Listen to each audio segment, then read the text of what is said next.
అందరికీ నమస్కారం.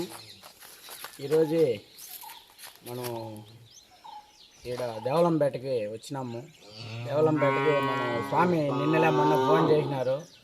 స్వామి, ఎండాకాలము అడవిలో ఏమి కసువు లేదు స్వామి, ఏమన్నా మీరు సాయం చేయగలుగుతారా అని అడిగినాడు. స్వామి, నేను చేస్తానులే స్వామి అని చెప్పినాను. ఇంతకుముందు ఎవరో 50 కట్టలు దించినారు స్వామి, సాల్ లేకుండా అయిపోయింది అనేసి. సరే కసువు బాగుంది అనేసి తమిళనాడులో కసువు మాట్లాడి ఒక లోడు కసువు 150 కట్టలు మేము దేవలంపేట గోశాలకి తెప్పించినాము. మళ్ళీ అట్లే చెప్పినాము, వచ్చే వారం ఇంకొక లోడు కూడా తోలుతాం స్వామి అని చెప్పినాము.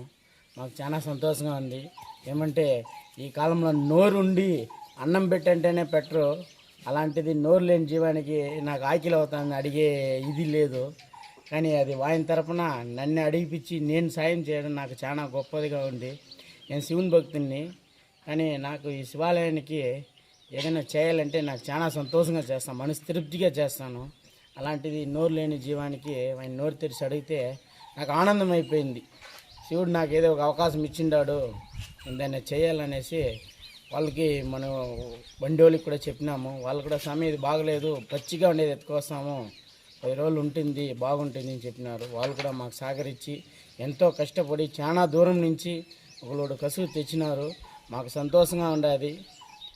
మీరు కూడా ఏదో నోరు లేని జీవము ఇవల్ల అయిన సాయం కూడా గోశాలకు చేయండి. ఏమంటే అడవి కదా, ఎండాకాలము, ఇప్పుడైతే కసువు ఉండదు. మీ సాయం కూడా చేరితే ఆ శివుని ఆశీర్వాదము ఎన్నేళ్ళు ఉంటుంది. ఆ శివుడు లేదంటే ఈ ప్రపంచంలో మనుషులు కూడా లేదు.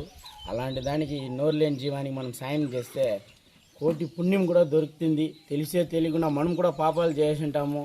ఈ పాపాలంతా పోవాలంటే మనం ఇలాంటి నోరు లేని జీవానికి మనము చేస్తే బాగుంటుంది. దీన్ని మనం కూడా గుర్తించుకోవాలా. మనము ఇల్లు గృహప్రవేశం చేసినప్పుడు ఈ లక్ష్మీదేవి లోపలికి పోతుంది.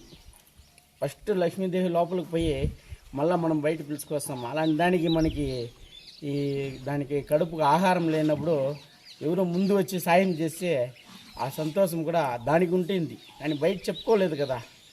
కానీ మనం మాట్లాడేదానికి అన్నీ అర్థమవుతుంది. కానీ మనం సాయం చేస్తే చాలా ఇది ఉంటుంది. మీరు కూడా ఎవరైనా దాతలు ఉంటే దేవలంపేట శివాలయానికి వచ్చి ఆ గోశాలకి ఏదైనా సాయం చేయాల్సిందిగా మరి కోరుతున్నాం.